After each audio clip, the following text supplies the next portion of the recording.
Also projecting the passage of Amendment Number 2, it requires a unanimous jury to convict someone of a felony.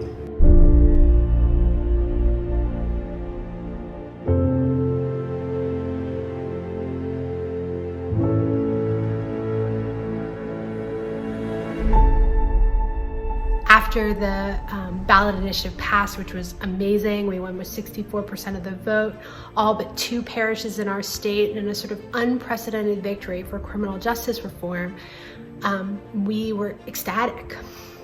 And of course, it is incredibly meaningful for everything going forward, but it really only impacts folks who commit or allegedly commit a crime after January 1st of 2019.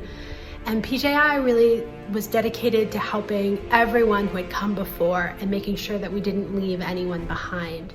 We've taken on the challenge of trying to find every person sitting in Louisiana's prisons who've been convicted of non-unanimous jury verdicts. Louisiana's prisons are deeply challenging places. We have the highest incarceration rate in the country, a rate higher than any country in the world. More people are serving life without the possibility of parole in Louisiana than anywhere else.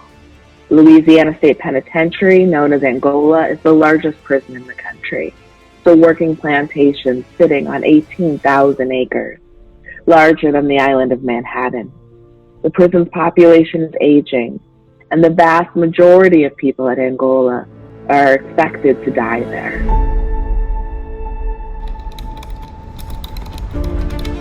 It began with the first letter to people in Louisiana prison to tell them that the Ramos case had been heard in the U.S. Supreme Court, and that while there was not yet a decision, there was a glimmer of hope that we could start the process of healing from an unjust law.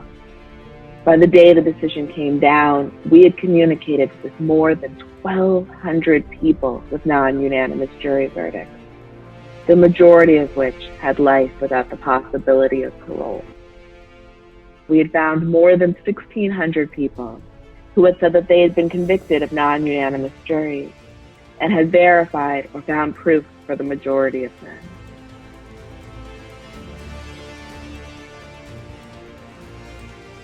We learned their stories. We learned how long it's been since they've spoken with lawyers, how long it's been since they've seen any of their family. We had learned in some cases about how quickly these non-unanimous juries had come back, sometimes in less than 20 minutes. So we started talking to lawyers across Louisiana and across the country. We started poring over the case files, driving to the prisons and meeting with people and developing a strategy to work in solidarity in the courts with the people incarcerated to raise the issue of the retroactivity of the Ramos decision. We stand in solidarity and advocate with our community working in the fields in Angola, the women being held in temporary housing after the women's prison flooded years ago, the people with medical conditions who have served decades in prison, the people who have life sentences for non-violent crimes, crimes that came from poverty and addiction, and crimes where incarceration was never addressing the root problem, people serving excessive sentences, and many others.